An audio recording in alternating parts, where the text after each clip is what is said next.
Welcome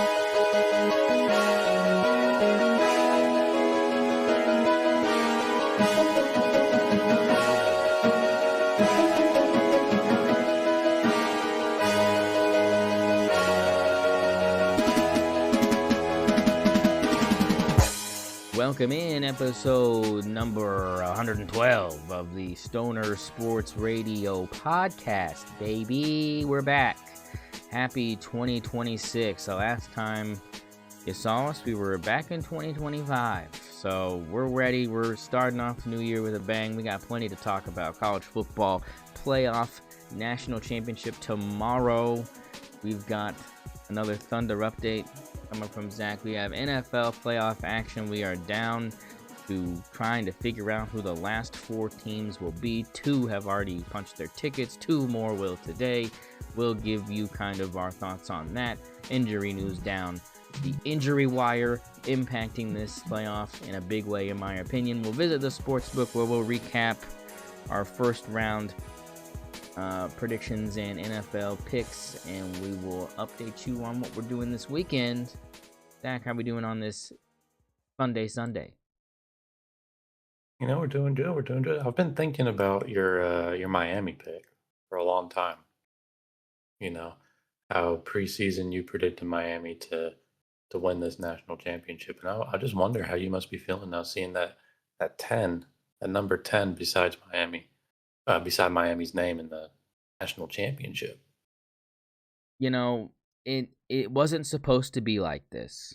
You know, it was not supposed to happen this way. It was supposed to be a coast through the ACC, a dominant defensive front that was going to annihilate the rest of the Atlantic Coast Conference, and it just didn't pan out that way. You lose to Louisville, you lose to SMU, things I did not have them losing to. I mean, there were games that I would have picked over those two games that they could have possibly lost. SMU probably would have been one of them. They were ranked preseason and had a pretty good standing coming into the year, so that wasn't as surprising. Louisville was ranked very high when they did play them, so you know, there's a lot of, you know, hindsight 2020 things going on there, Zach, but I thought it was going to be, would they be unblemished like Indiana is, and it didn't turn out that way, and you barely scrape in, and you have in my opinion, a pretty rough path to get where you're at, and getting here was rough, and I don't know if I love being right as much as I would like to have my Ducks being there instead of the Hoosiers. The cocoa be flowing, the yayo be doing the thing, if that would have happened. Not that it won't be. I bet Mike will be ready. But I'm excited. I think it's a refreshing matchup. Yeah, I mean, Miami does. They beat A&M. They beat Ohio State. They beat Ole Miss. I mean, geez. I guess only you saw it coming because I didn't.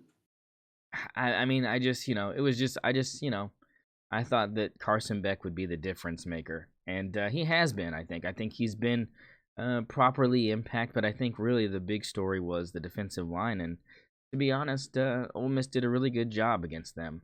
Didn't allow them to get back to Trinidad as much as they did when they got back to Julian Sayin. So that was kind of interesting to see unfold. But let's just kind of recap how we got here. I'm excited to kind of dive into these round two matchups that we had. Let's go ahead and talk about Alabama and Indiana. This game was never close, Zach. 38-3. On the first drive that Indiana had, Alabama looked like they were going to be able to get to Mendoza all game long. 2 sacks. They force a punt, and it looked like Alabama could have done something as far as hanging in there and making it competitive, and it just turned into a absolute rout. Yeah.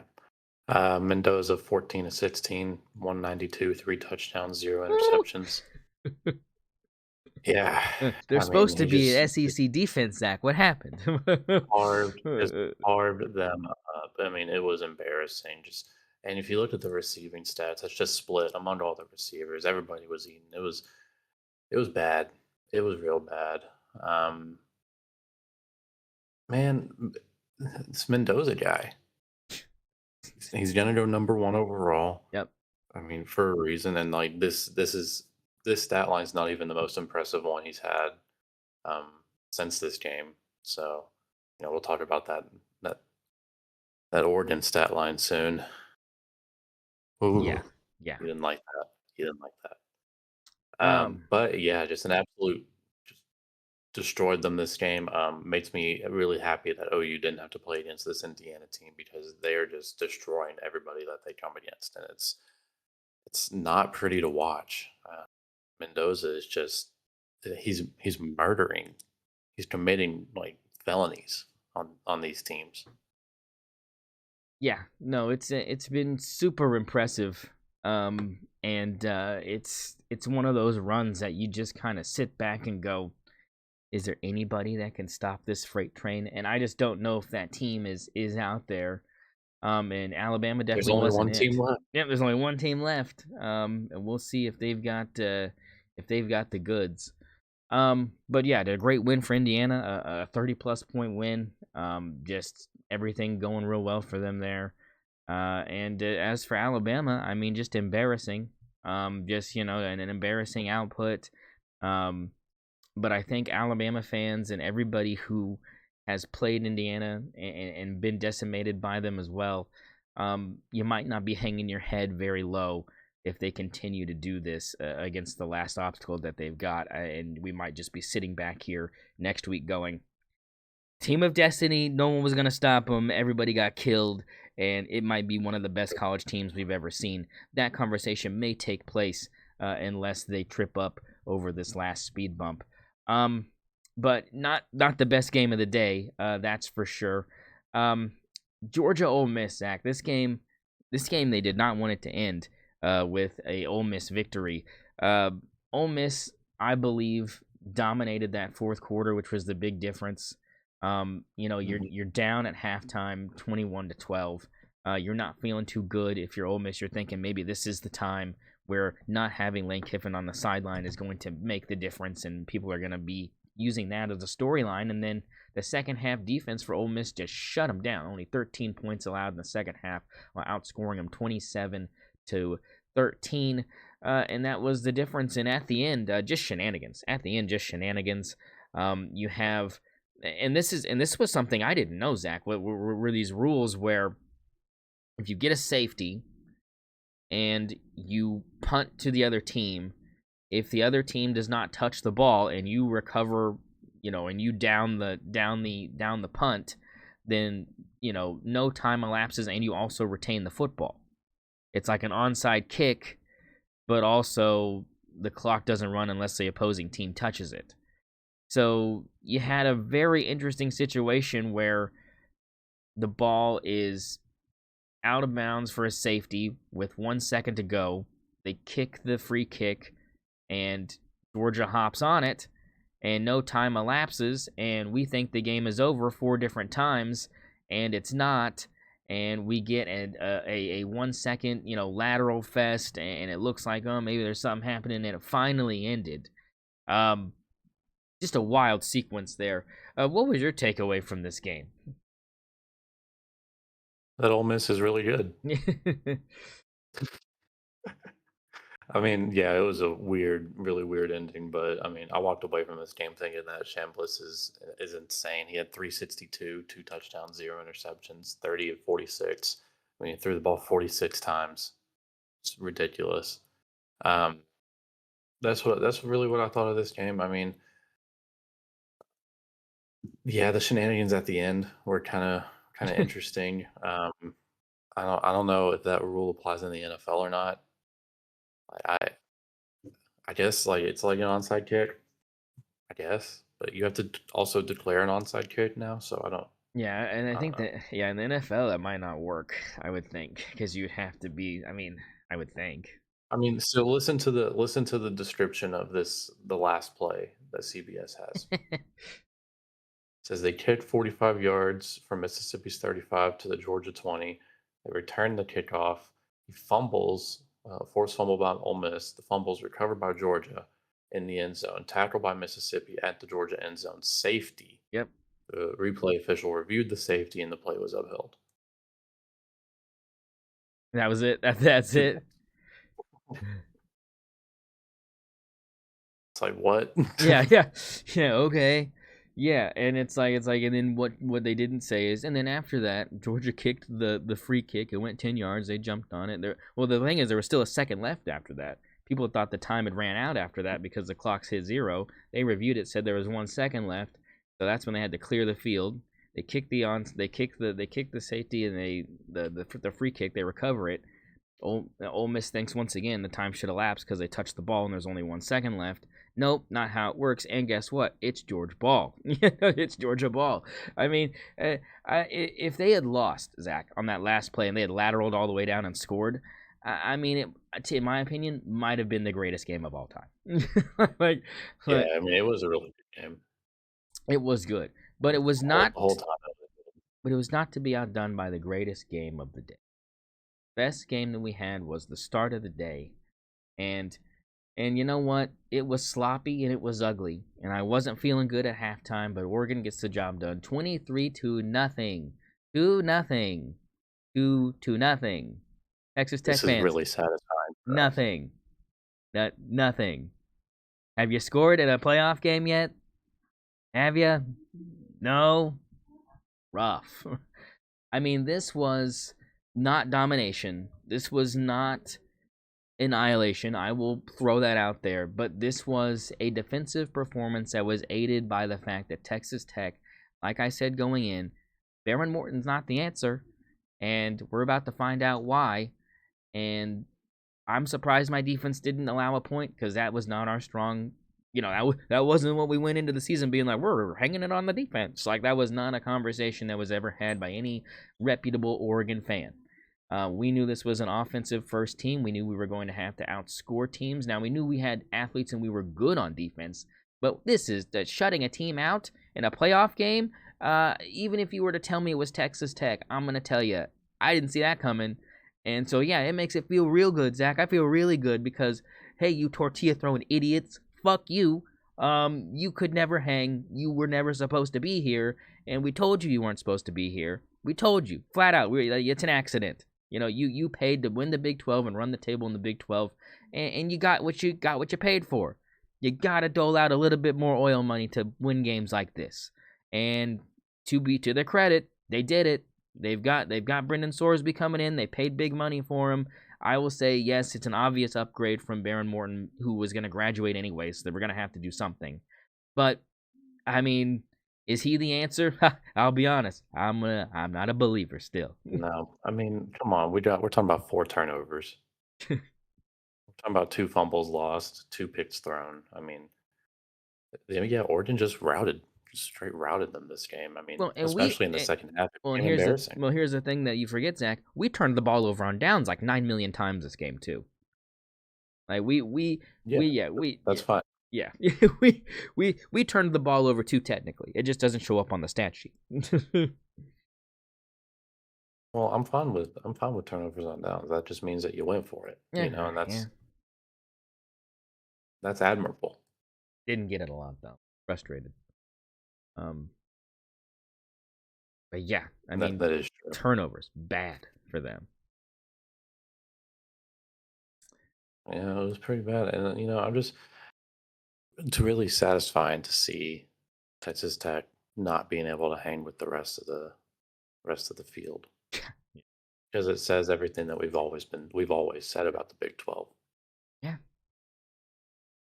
Yeah, it's a bad conference. It's not a strong conference, and I mean, again, I'm not going to be surprised if they're sitting in the same position after this season. I'm not going to be surprised. I'm not. I mean, you can credit Oklahoma State as much as you want with bringing North Texas into the Big 12, but but I mean, it's not going to make a difference, in my opinion, enough to dethrone Texas Tech from where they're sitting at. I mean, you're talking about an Iowa State team that lost their quarterback.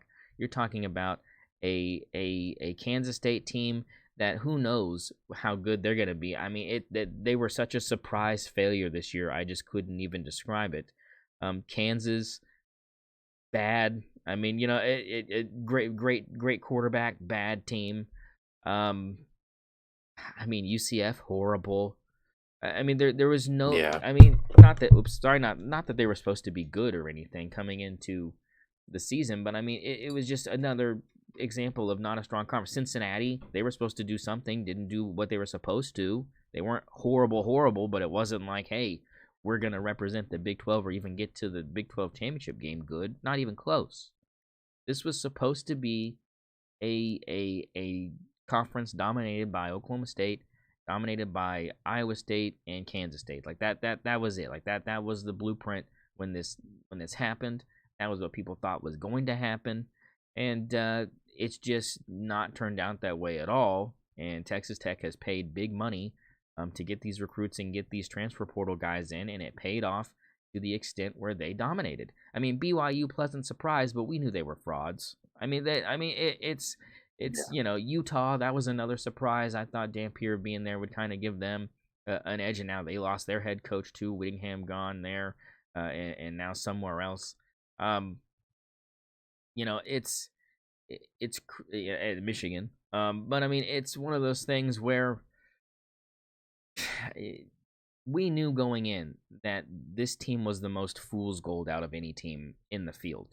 Like we knew they were, especially first round bye teams. Oh, 100%. Like you even take it to that extent, not even close. The biggest frauds are staring with that double T staring at you. That's who it was.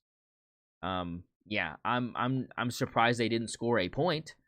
Am I surprised? I mean, James Madison was better than them. Yeah, James Madison's offense better than Texas Tech's offense. And granted, we were playing our second stringers most of that game. We talked about that.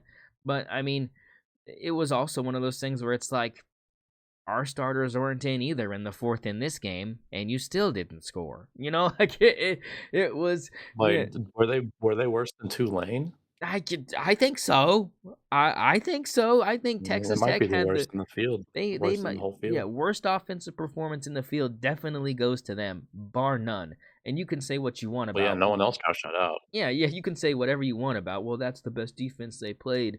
That was the other teams didn't play as good enough defense. I mean, like our defense was not our star, man. Like you can say all you Yeah, want Oregon's about. not that good of a Yeah, defense. I mean, you come on. played better defenses in the Big 12. I will tell you that. You played better defenses in the Big 12 than ours. Like I'll give you that. But in the Big 12, that I doesn't think mean you're winning every other games. team in this field is giving Oregon at least 3 points. Oh, we're allowing at least a touchdown, baby. I mean, we're at least. Yeah. I mean, yeah. So look, I'm happy. I'm giddy. But just remember, College Football Playoff Committee, when you select a team from the Big 12, this is what you're getting. Okay, this is what you're getting, unless they're playing a first round game against James Madison or Sister of the Marys or whatever. I mean, unless that's the matchup they've got and they don't have a bye. But if the Big 12 champion, unless I see something that I feel like is beyond comprehension, if there's a team beating every Big 12 team by 30, maybe that team has a shot. I'll give them that. But you can't be beating Big 12 teams in the current state of the Big 12 by 10 points and looking at me like, ooh, we're good. Like, oh. I mean, it's not, no, dog. It's just the conference is in shambles. They need help.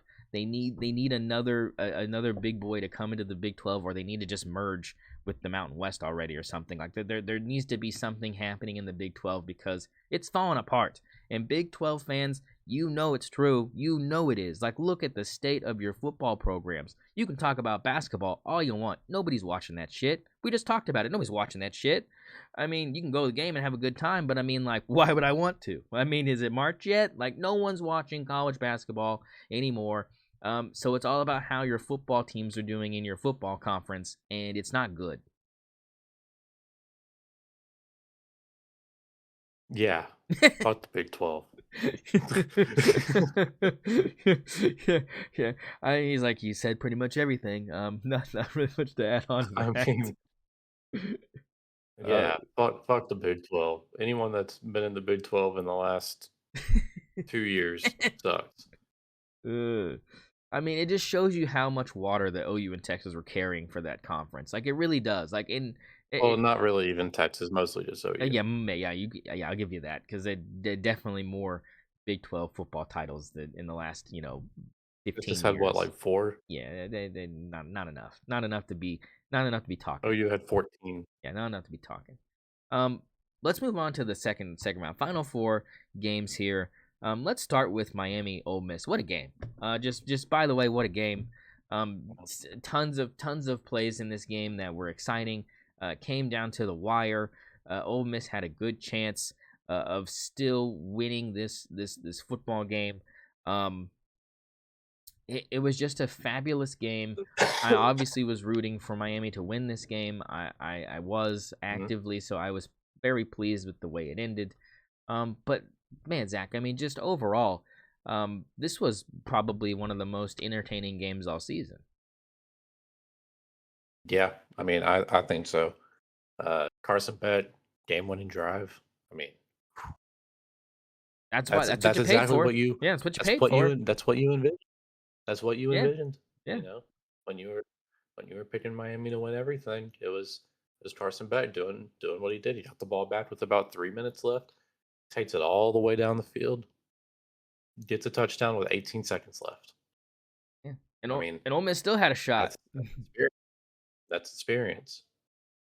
So, you gotta give it to Carson Beck here. He got touchdowns in the fourth quarter when it mattered. I mean, just clutch. Just clutch time is what you paid for. I mean that's a veteran quarterback. That's a quarterback that graduated school 2 years ago that's been focusing on some ball. That's what that is. Yeah, Um, yeah, um, and not to mention Fletcher Jr. getting oh, 133 yards. dude, my man's a monster. I mean, is it Yeah. bad that I think that he could be a better back in the NFL than someone like Ashton Genty? I just think No, I don't think I that's I think don't think he's that's I don't he's think that's very well crazy at all. suited. I think he's more suited for the NFL game, at least visually to me, than what Genty looked like in college. Like Genty looked good, right? Like you Are can't you telling deny me that. he's gonna get 200 yards in this national championship? No, I'm not gonna say that because it's Indiana's defense, but I will say that his running style and just his ability to invite contact is something that I think will give him a really good shot at having valuable snaps at the next level. I that's all I'm saying. Like, he just looks like somebody that I would want on my football team as a running back in my stable. Um, Mm, and just visually looks more appealing to me, and maybe that's because Genty was significantly smaller, but I don't know if that's a fact. I mean, he looks like he's a big dude. Fletcher does, but I don't know if he's really huge. It says right here that he is 6'2", 225, so definitely way bigger than Ashton. He's a big boy, and that helps. And I think that's why I think he's impressive to me. Is he's just a physical specimen. My man's a specimen. But 225. yeah, he is. He is a big boy. And I think maybe that's why he looks so sexy running the ball to me. But they do a good job. The offensive line has Whoa. been surprisingly good for Miami. I think that's been kind of a surprise to me.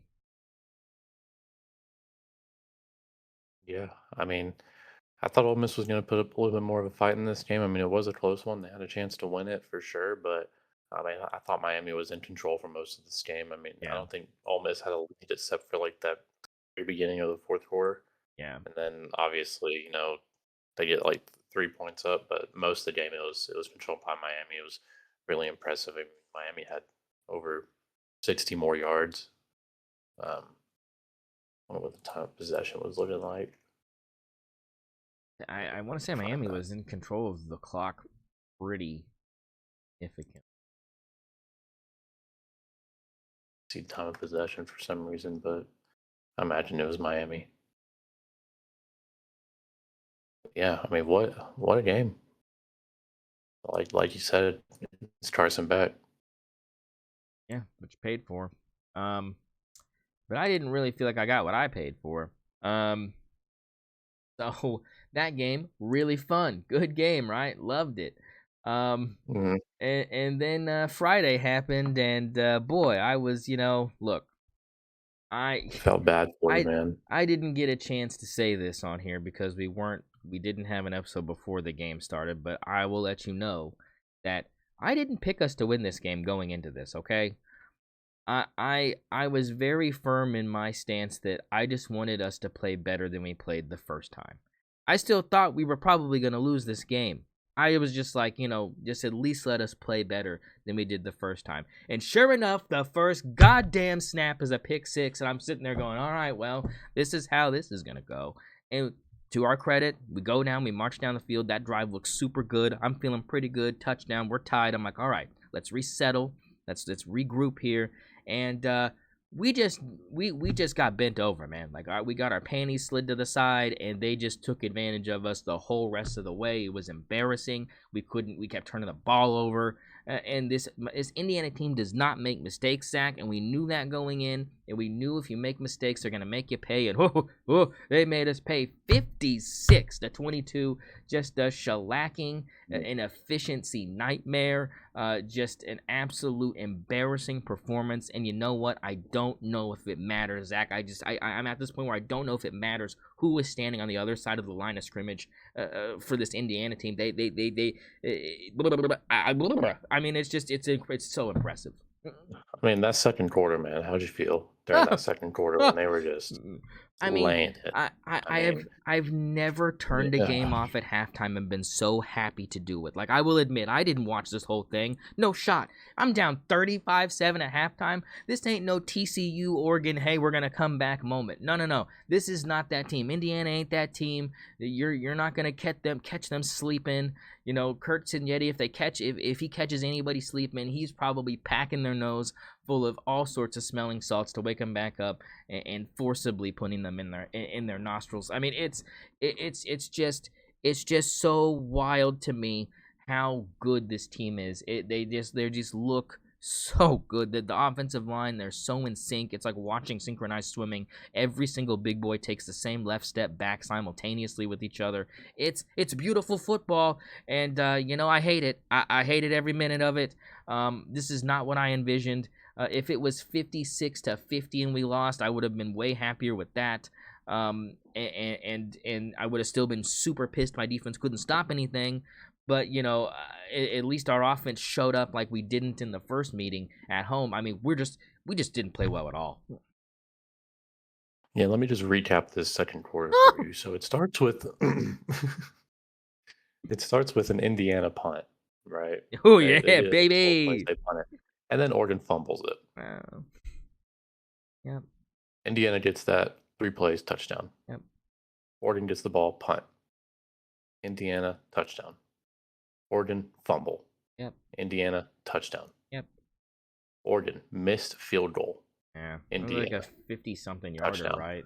Wasn't that like a huge, like a 58-yarder or something like that? It was 56 yarder. Okay, no yeah, good. And then Indiana, touchdown. I mean, what can you say, man? Turnovers are a killer, and against a team like this, you just can't do it. I mean, just super impressive. Let's talk about Mendoza. He had 17 of 20 for 177, 5 touchdowns, 0 interceptions. I'm dead, dog. It doesn't seem real. Like, what is this created player bullshit? Like, I mean, it was literally only 177. That's the crazy part. Yeah, that's the thing. Is like because it's short field every time he had the damn ball because we kept turning it over on our side of the goddamn field. I mean, but the thing is, these are some CPU NCAA 14 numbers, man. I mean, the official 3 incompletions, and I'm sure 2 of them were throwing it away under pressure. You know what I'm saying? It probably wasn't even dropped balls. I mean, it's just so nuts, man. He's so good. It's just and the thing is he's so likable. I can't even hate the guy. He's so on the spectrum. Just so. He's genuinely a good guy. I mean, and Kurt Signetti, I mean, I'm thinking about having a beer after this. Shut up, I'm not supposed to like you. Shut the hell up. I mean, it's just it's just too cool for school, man. I just, the thing is as much as I want to be right about Miami winning this game tomorrow, there will be no hatred in my heart if they don't. I just won't be mad. There's no way I'm gonna be mad after this. It's gonna be. I mean, I'm fully expecting Indiana to beat them down, man. Oh, I'm yeah. The 8.5 point spread ain't big enough, baby. I mean, we Carson Beck is going to have to play the game of his life, and that defensive line is going to have to sack Mendoza 9 times to have a chance. I mean, it is at home for Miami. That's Good luck. It's gonna be red in there, baby. That's the other thing. Like in this Peach Bowl, we had ones. It looked like we were the visiting. We had like 200 people there. Where are we at, Duck fan? The whole entire place was packed with Crimson. It was like literally 80% Indiana fans They in travel. Atlanta. Like they travel like a beast. Home game for Miami, my ass. That place is gonna be redder than the devil's dick. I guarantee you. You're gonna see him there. Like a Bella Danger's gonna be there, baby. She better be there because we don't lose when she's there. But I mean, and she's probably there. He's God, there with Mike. that's hey, baby, Mike, we gotta get loaded up on that booger sugar, baby. You're gonna need a whole entire 8-ball up your asshole to even be able to handle what's about to happen, probably. So let's talk about it. Monday night, baby, locking it down. Miami Gardens, Hard Rock Stadium, home of the Miami Dolphins, home of the Miami Hurricanes, national championship. Also, home of Fernando Mendoza. Home of Fernando Mendoza. He is a that is not a lie. Give me your thoughts. And I think Indiana's going to beat the shit out of them. Yeah, like it's gonna be ugly. Yeah, like or get ugly. Yeah, I mean, I'll chime in. I'll give you a final score. I'll give Okay, you a final give me score. give me a final score. 63. Oh, 28. that's a shellacking. That is a beat No, down. 63 31. All right, that's man, hit the over, slam it like a bitch. Um, look, I think all signs are pointing to an Indiana victory here. I'm not going to debate that. But look, I like good football, and I want to see some good football. I want to see some competitive football. That's all I really want to ask for in this game. Is I want this game to be a nip and tuck, get it done type of game. And if we're gonna play devil's advocate and hope for that, you know, um, I'm gonna need Carson Beck to really show up, and I'm gonna need Mark Fletcher to be 100% effective. I'm gonna need him to be effective. I'm gonna need the offensive line to be effective. I'm gonna need this Indiana defense, who, to be honest, not really a great defense. I'll be honest, they're not a great defense. They have holes. They're not as efficient on defense as they are on offense. Oh, They're not. They're not. Statistically, they're not. I'm not saying visually it doesn't look good. I'm not saying visually it doesn't look dominant. I'm not saying this, okay? Don't look at me like that. I know that they are not statistically a bad defense. I'm not saying that. But they are not the best defense that was in this college football playoff. Statistically, they were not. Miami's already gotten past that team. So you just got to think about it in terms of you're going to have opportunities. You just have to take advantage of them. That's the big thing. You have to take advantage of your opportunities. And if you don't, like we know, Indiana will take advantage of all of theirs. That's going to be the difference. That's going to be the difference. Your thoughts? Yeah, I mean, hey, I'm miracles can happen. I'm not saying I'm not saying it can't happen. It's still in the cards. But look, Miami they have. championship in 2026. 25 years I after mean, their last one. the big thing for them is the pass defense. Okay, that's where you're going to have to take advantage of Indiana because like I said, like overall points wise, number 2 in the nation. Like we know that yards per game, they're allowing 260. That's really good, and they only allow 75 rushing yards a game. That's why I said Mark Fletcher has to be the difference here, because if you can get him going, then that's going to really open some doors for the passing game to be more as effective as it can be. They're good. This is a really good team, and their schedule has helped them. But when it comes to big games and teams that people are on the fence about, when it came to preseason predictions here with Indiana, they took care of business. They beat Ohio State. They beat Penn State, albeit after Aller was hurt. Yada yada. I get that.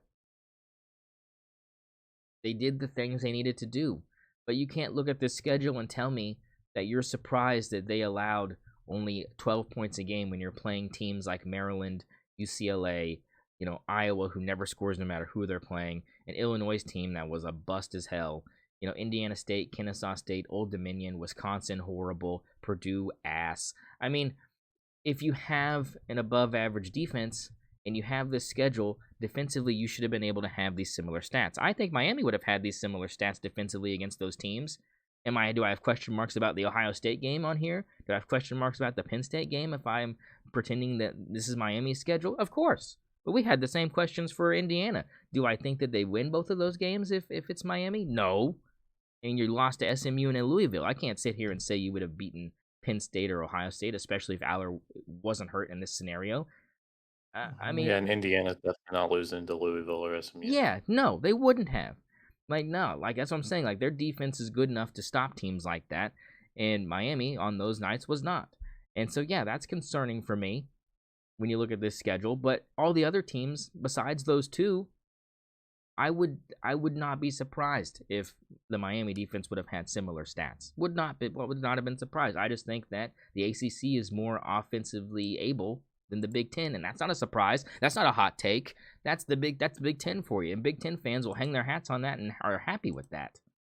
So I'm not insulting anybody. I'm just stating facts, and I think it's kind of like the way some defenses like James Madison's defense, right? Like, oh, they allowed not a lot of points, not a lot of yards, but that schedule, you know what I'm saying? Like, it helps. It matters who you play. And I'm just saying we're going to see how inflated those numbers are because if it wasn't Miami and it was Ole Miss, I think we would get a better picture, in my opinion, because I do think Ole Miss was probably the best offensive team left. I don't think that that's really a debate as far as talent on the offensive side of the ball. Stribling is really good and Chambliss is amazing. I think that Chambliss is more talented than Carson Beck, but I think Carson Beck's experience gives him a better chance on trying to break down this defense as far as coverages and stuff. And he's not perfect. He throws a lot of picks. I anticipate him throwing a couple tomorrow night. I think that's probably going to happen.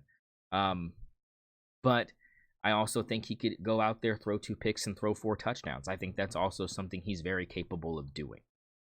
Will it matter in this game? We'll find out. I think right now I'm just trying to give Miami fans a little bit of a ray of sunshine here because of how dominant Indiana's been all season and all this playoff. I think, again, if you're a Miami fan and you're someone like me who's not but picked them to win and wants to stick by your courage of convictions pick here, you've got to start trying to poke holes in this team and try to find creases to try to weasel in some positive thoughts. And that's all I'm trying to give them, Zach. That's all I'm trying to give them.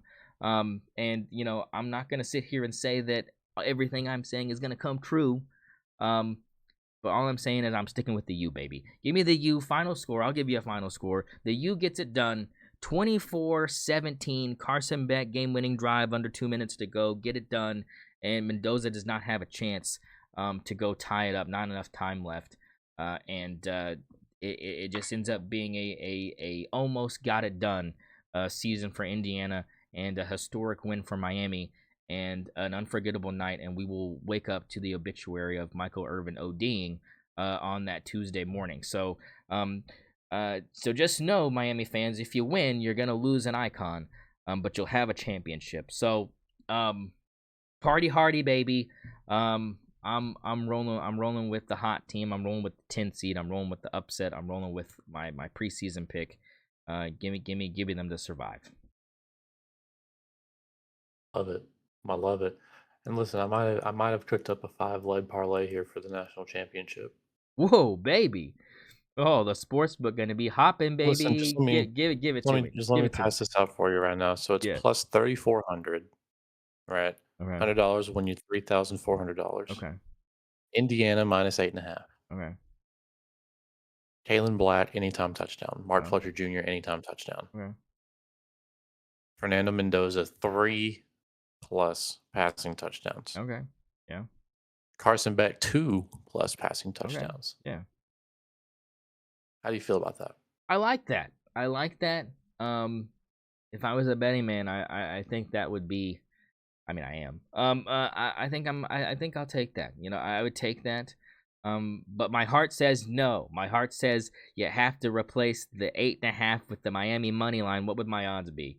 If you were to if you were to take the Indiana minus 8.5 off and replace it with Miami money line, what are we looking at? If we go from plus 3,400 to plus 8,500. Woo, baby. Yeah, that's hey. I like to risk it big, baby. You know, and you know what? That would all be true also. All the rest of it would still be 100% correct. You would have 2 touchdowns from Carson Beck throwing. You'd probably have 3 from Mendoza, and you might have in this scenario 2 anytime touchdowns from Mark Fletcher, and that might be the difference. Only 1 from Black, and that might be the difference. You know, so you don't know.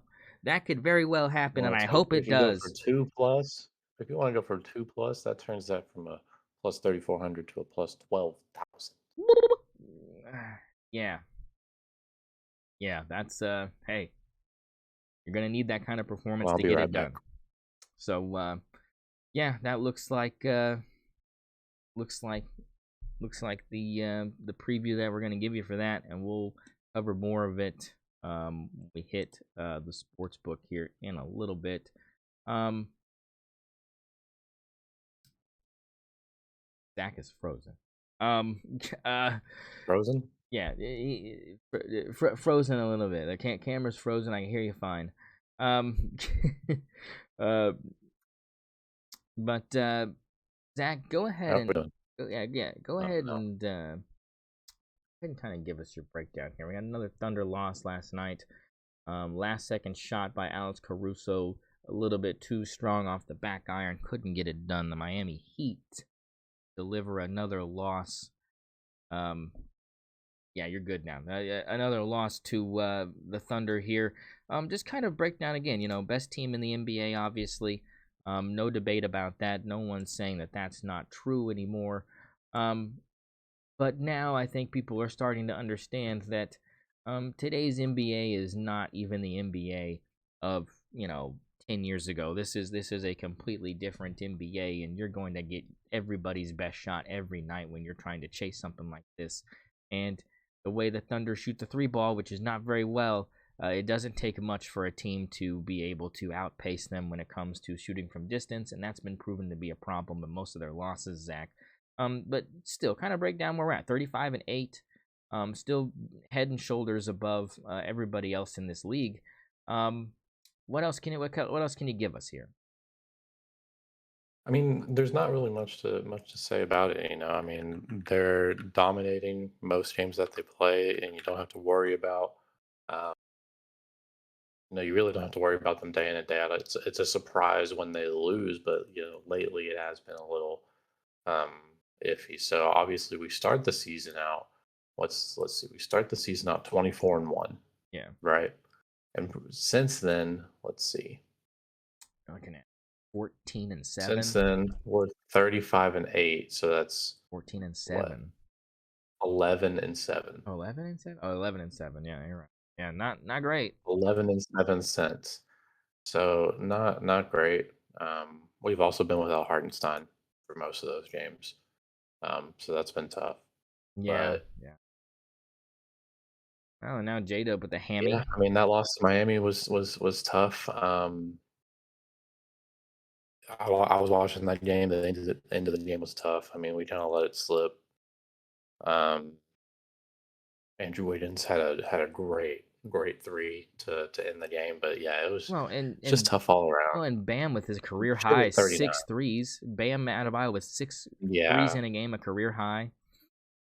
yeah, he was playing out of his mind. Shea had 39. I mean, Yeah, it was a good needed game, but it 42. was I just needed 42, baby. a little bit more. We just, we need to make a couple more of those shots.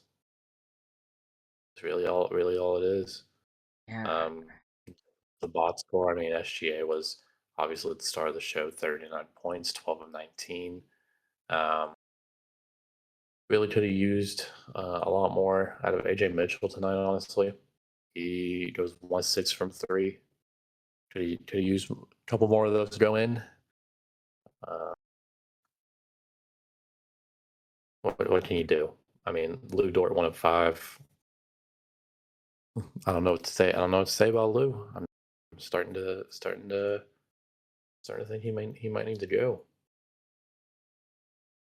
Yeah, I mean it's Give me 2 points in 22 minutes. good, baby. Not good.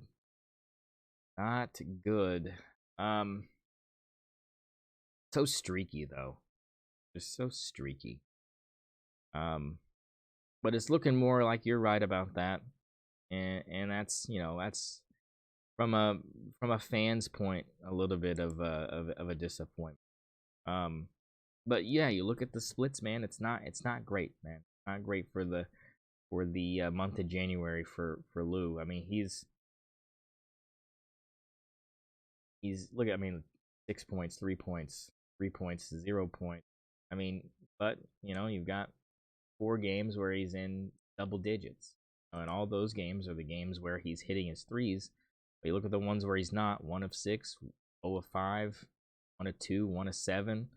Those are all the nights where he has single digit points. So he really relies on those threes dropping for his offensive production, and he just has not been shooting well from distance in this whole entire month, and really for the whole entire year right now. It's been kind of rough. I mean, we're talking about shooting 32% from three, 59 of 180 right now for Lou Dort over the course of 43 games. I mean, that's not great.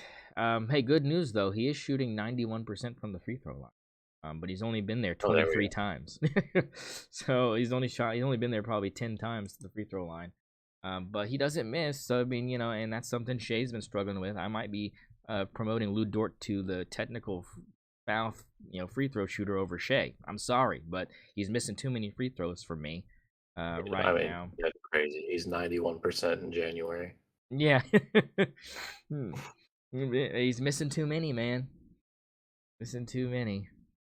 Um, but it's win. It's like win. It's not about like it's like when he's doing it too. It's not like it's in the first quarter. Like I mean, it's bad. Um, but that's me nitpicking for sure. Um, yeah, I mean we're looking good. Second best team in the NBA is the Detroit Pistons at 30-10. How would you feel about a Pistons Thunder finals? I mean, I think it'd be really good for Oklahoma. I mean, yeah, Cade Cunningham. yeah, be pretty good. I mean, because right now, out of the top 10 teams in the league overall,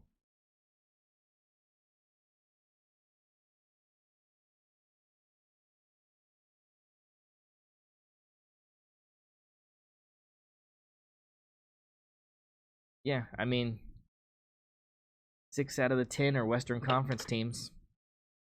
I mean, that's, I don't feel like there's anybody in the East that's really going to be able to stop them. One.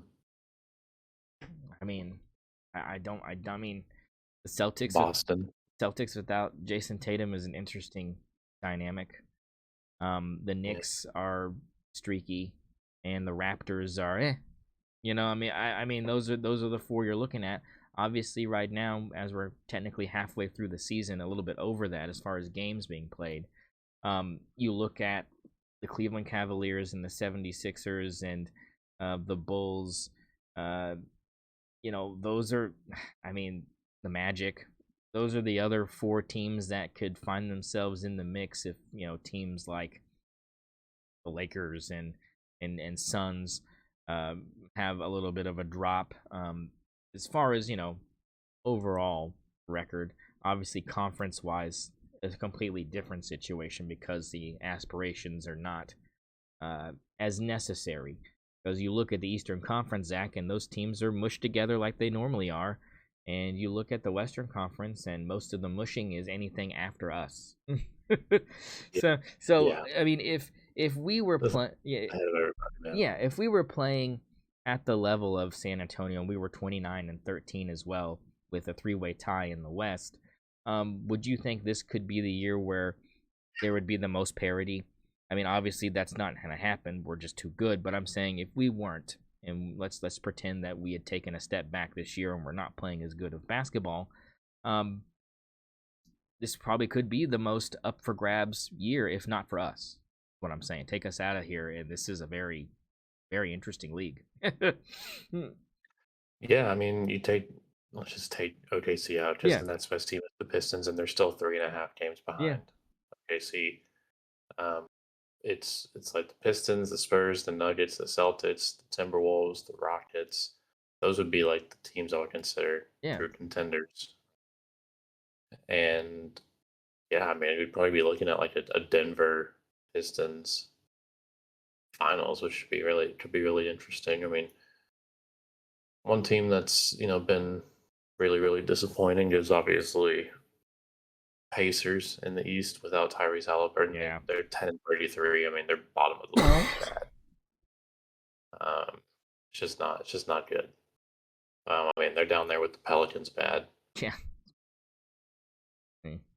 But I mean, let's not But act OKC like. is once again probably going to set the record for best net rating. We have a 13.1 net rating right Oh now. yeah, yeah, Uh, so yeah. I mean, just not fair.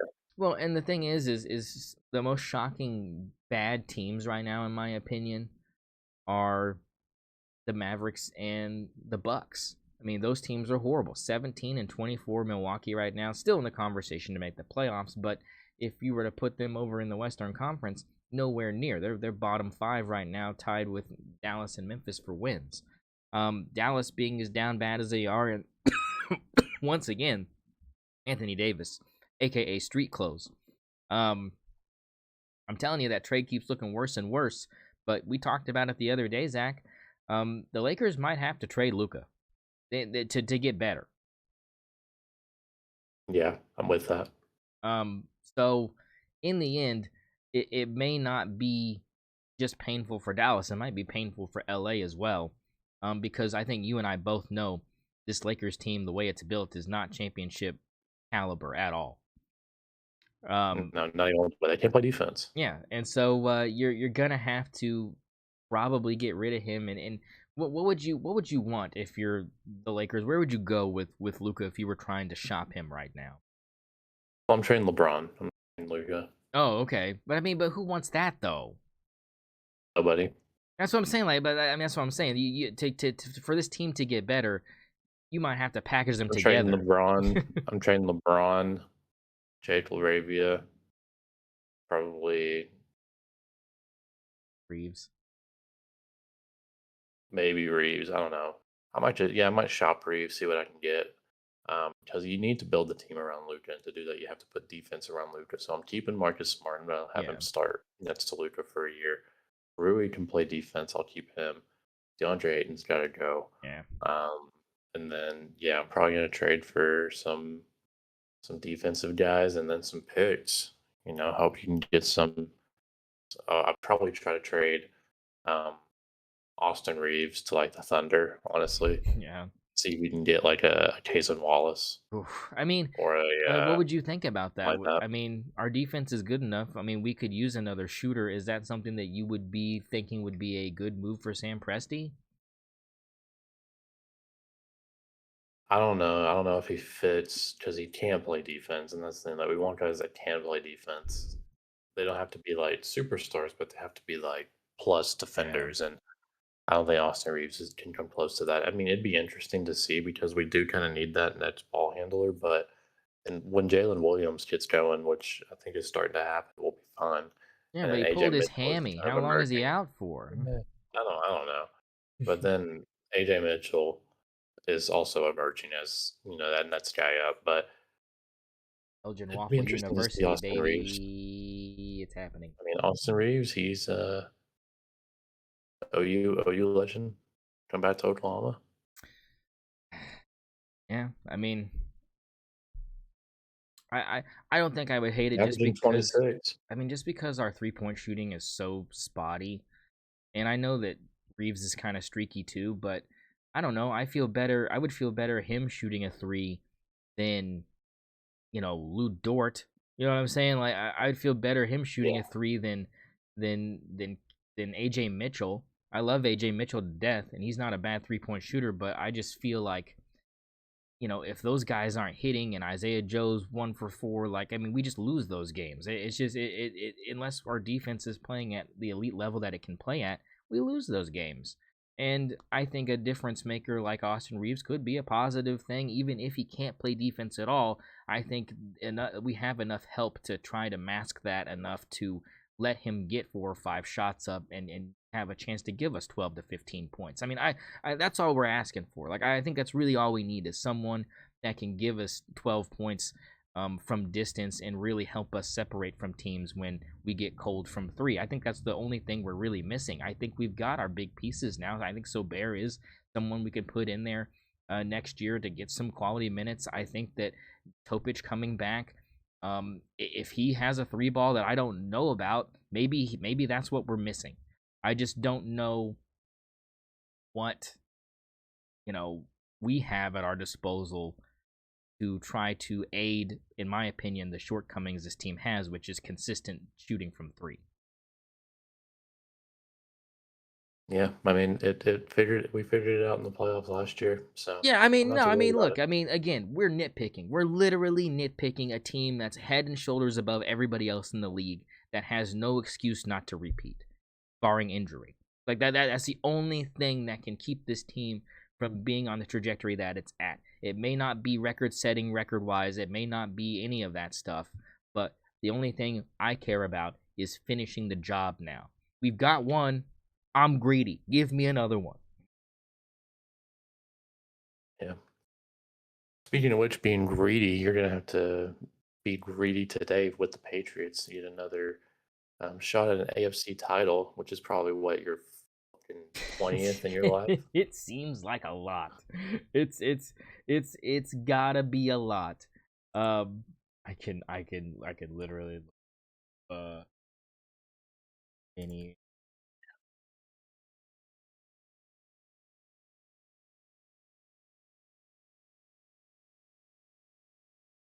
to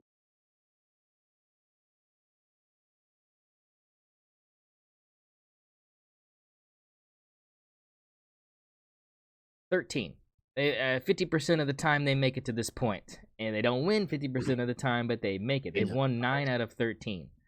Um, in the last 26 seasons. So I mean, we're back. We're back to being where we're supposed to be at. Yeah, we're gonna have to be a little greedy today. Yeah, let's talk about it. NFL playoffs full and underway. We had some games yesterday. We had some games the week before. We found out how the bracket was gonna look the week prior to that.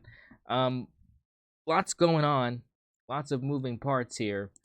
But if you look at the playoff bracket, wild card weekend, let's take a little bit of a recap from last week. The Texans beat the Steelers 30-6. No Perk Rogers playoff run for the Steelers Nation. They get absolutely walloped. Nothing really to take away from this game other than hang it up, A-Rod. It's done, baby. It might be Malik Willis time in Steeler Nation. It might be Kyler Murray time out there in Pittsburgh. It might be black quarterback time out there in Pittsburgh.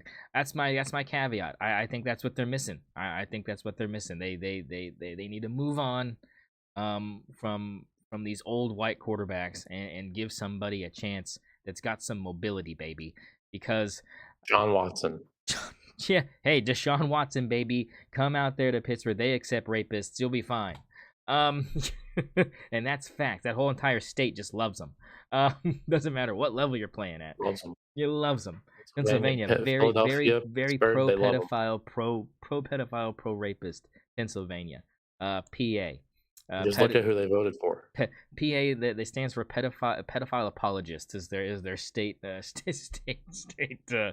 acronym. Sorry, just letting you know. Nothing to take away. Just a great performance defensively from the Texans. And I just the Steelers as a whole, they give away George Pickens and they're missing a wide receiver to throw to the whole entire season. DK Metcalf can't catch every ball, and if he had kept his mouth shut and was cool about being called his own name by some fan, maybe we're not talking about them even having to play the Texans in this wild card matchup. Who knows? But overall, Mike Tomlin gone as well. Sayonara to the standard. The standard's no longer the standard out there in Pittsburgh. Thoughts on who they're gonna go grab? Any whisperings? No, I have no idea. No idea. You know what? I'd like to see Lincoln Riley. Get out there, baby. It's time for an offensive head coach out there at Pittsburgh. Give me Lincoln Riley or Cliff Kingsbury to have another shot out out there in PA. They just need someone offensively. I think the person they really want is Kubiak's kid, who is the OC for the Texans. OC for who is he the OC for? Clint Kubiak. I think he for the Vikings. No, he's the offensive coordinator for the Seahawks. That's who he is. The Seahawks OC, Clint Kubiak. That's who a lot of Steelers fans want is him. So that would be probably a good move for them. They just don't need another defensive head coach. I think that's been the problem for them for a long time. Jags Bills, Zach. This one came down to the wire. The Bills get it done and beat Trevor Lawrence and the hot Jacksonville Jaguars. You liked them going into this game. What happened? Josh Allen. Yeah, Josh Allen happened. Yeah, you're right. It happened. Yeah, it happened. And my Patriots survived the Chargers 16-3. I was worried about this game. I really was. I thought that this was prime for us to choke it out. And it started off real shaky. Got some turnovers early from Drake May that were really ugly. But hey, a win's a win. We'll take it. And we move on to the divisional round today. Yesterday, Zach, Broncos get the win 33-30 over the Bills in overtime. A classic up at Mile High. This one was dominated early by the Broncos. The Bills made a surge in the second half after some crucial turnover mistakes by the Broncos. Notably, Bo Nix throwing a pass to a defensive lineman who was wide open, by the way. Great pass. Wide open. Soft hands from the big guy who dropped back in coverage, surprisingly. Looked to try to float it over to him to a guy open in the flat and just didn't throw it high enough and was not prepared for the big boy to be taking a step back from trying to get to him. And that set the Bills up to get right back in that football game. They took the lead late, and the Broncos came down and were able to score a touchdown. And the Bills, with like under a minute to go, kick a field goal or drive down the field to kick a field goal to force OT. But in overtime, 2 3-and-outs by each of these teams. And then it was just who could score the ball next. And turnovers happened again for the Bills. And it was a bad one, too. Really, really, really bad turnover. And again, pass interference in the NFL will kill you. 2 huge pass interference calls on that game-winning drive for the Broncos. But it's not all good news for Bronco fans. You're pretty confident, though, in Jarrett Stidham. But bad news, Broncos, broken ankle for Bo Nix. He's done for the rest of the playoffs and most of the offseason. Hurt his ankle not on taking a knee. People thought it was on the play where he took a knee. It was on a couple plays before that where he gets ankle tackled, and player pulls on his ankle when he hits the ground.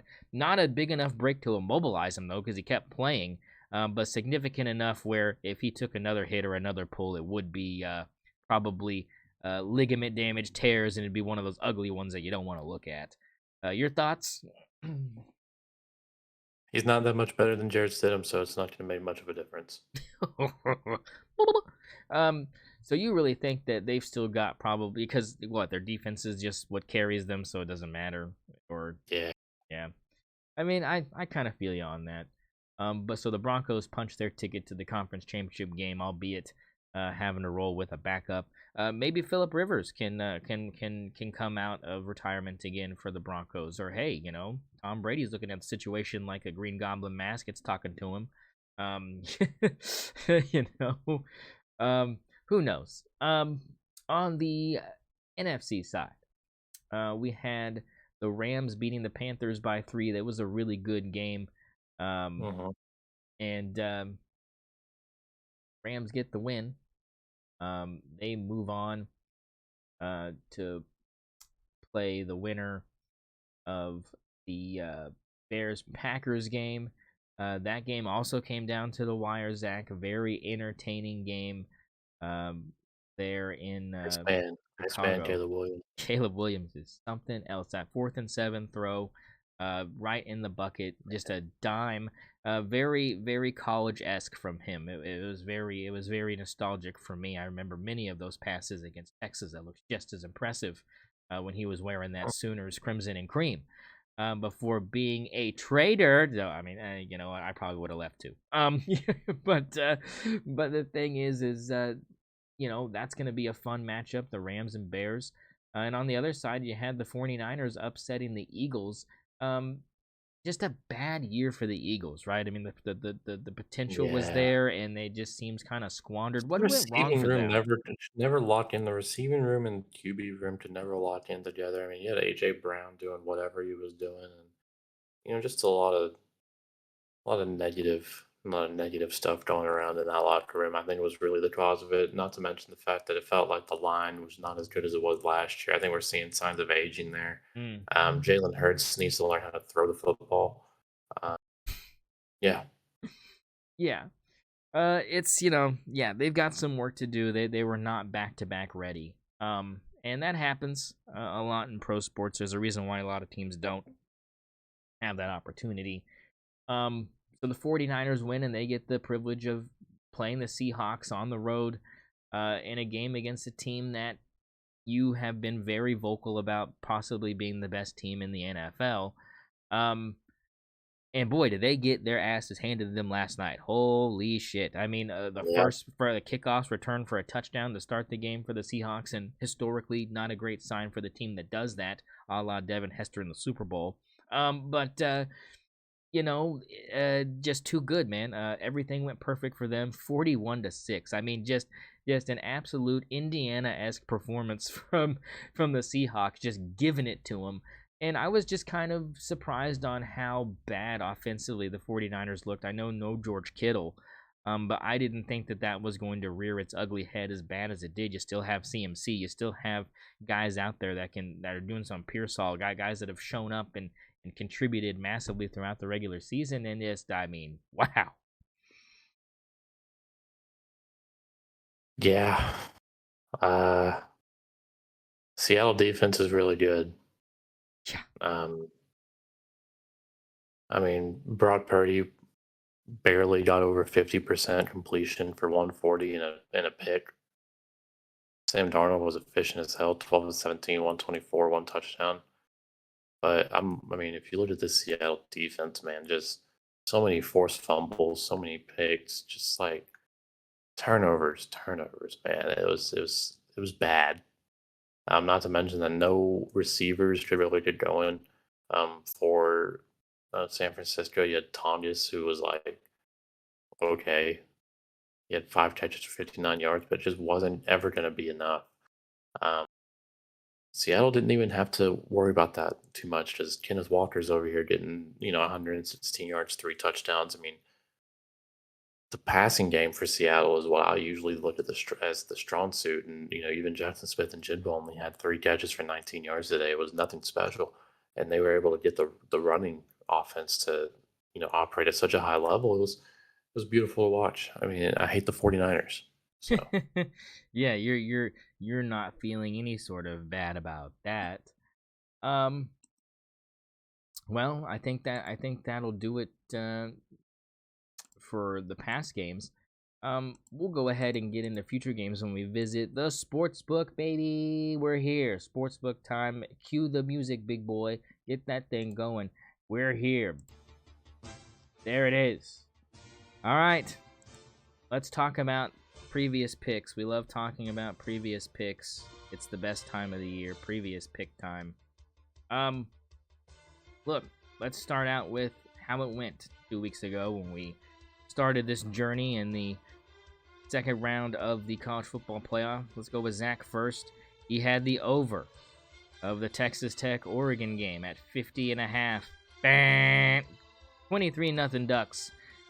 No points from Texas Tech. No one anticipated that.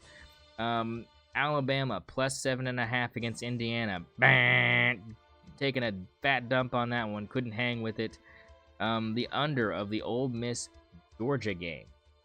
The line there was 55.5. Ding, ding. That's a winner. Got that one done. And then the Dallas Cowboys -3.5 against the New York Giants. Bam! It was the Giants with the win. Going out sad for the Dallas Cowboys. So 1-3 for Zach 2 weeks ago. Back to reality for us. I had Oregon -2.5 against Texas Tech. Give me my money. It was also a lock. Give me my money. The under of Alabama, Indiana. Ding, ding. Give me that. 2 for 2 so far. Ole Miss +205 against Georgia. Ding, ding. Give me that too. We are smoking hot. Seahawks -1.5. I don't know who the fuck they were playing last week of the season. So let me go look because I have no fucking idea. I know I cut off the ticket to where it doesn't show who they were playing, so I don't know what the score is. There we go. Let's see. Week 18. Seahawks -1.5 against the 49ers. They win 13-3. I go 4 for 4. Show me my money. Another parlay hit. $6,053 to play with heading into the weekend. 6 G's, baby. You know where I'm putting it all. I'm riding the lightning. Zach, you got we're gonna have to fill your bank up because under 55.5. I thought you picked the over for the Georgia game and picked the under, so you went over. But we're gonna have to fill you up here. For this week. Hey, it happens. I'm riding the high, he's riding the low. You get both. You lost all your money and then got it all back with me. Welcome to how it feels to be here at the Stoner Sportsbook. Zach, let's fill you up here. We got 3 games. Let's give you $300. I got 6 G's. We'll give you $300 to play with 3 games to choose from. Thank you. We're gonna start with Patriots Texans today.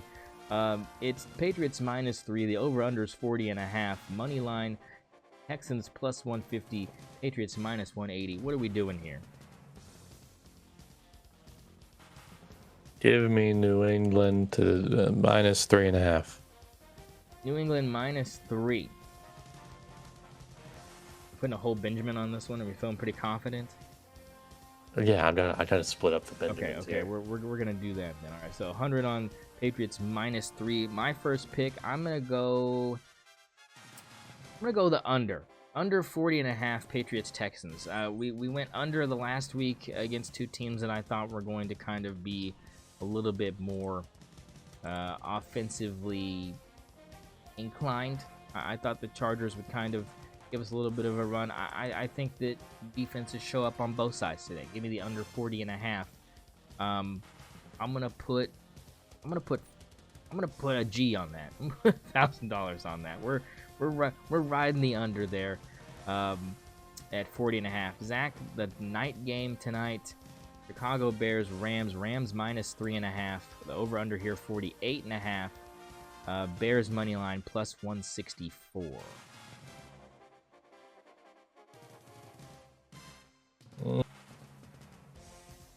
Give me the Bears money line. Boy, Bears money. They're riding the high here. Go Bears. And the thing is you're right about the fact that the Rams have not looked particularly lethal. Only a 3-point win over the Panthers not going to give you that confidence with a team as red hot as the Bears. I like the pick, but I'm just gonna be the unders goat today. Under 48.5 here. I just look, as much as I love points, it seems like every time these numbers get into near the 50s, it just never happens, especially in the playoffs. It's so much harder to score usually, unless you're just better than the other team like the Seahawks were last night, and we just kind of figured that might be the case after kind of how well they've been playing. That might be the exception to the rule, but I'll take the under 48.5. I'm going to put let's put 2,500 on that one. We're getting down to the nitty-gritty. Last one for you, Zach. Big game tomorrow night. Indiana, Miami. Indiana minus 8.5. The total is 47.5. Miami plus 270 on the money line. Your thoughts? Taking Indiana minus 8.5. Indiana minus 8.5. Another cool, crisp 100 on that. $300 parlay here will give you 917 in return if you're rolling with the Huffman, baby. Look, for me, this game is all about being right. It's not about picking with my brain. It's not about picking with stats. It's not about picking with my eyeballs here. It's not looking back at Indiana's performances and having them be jaw-dropping. This is about sticking by your word and being a man of your word. Give me Miami money line 3500, $3,500 on it, or $2,500 on it. Excuse me, 25. Let's see, 1,000.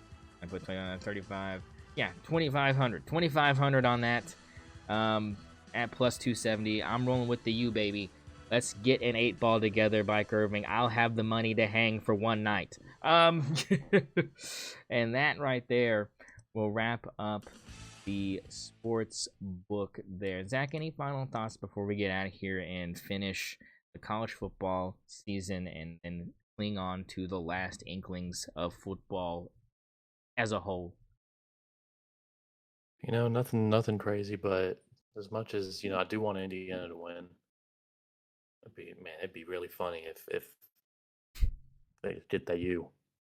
It would be something. It would 100% be something. And I'm here for it. I'm here for it. If it happens, it happens. And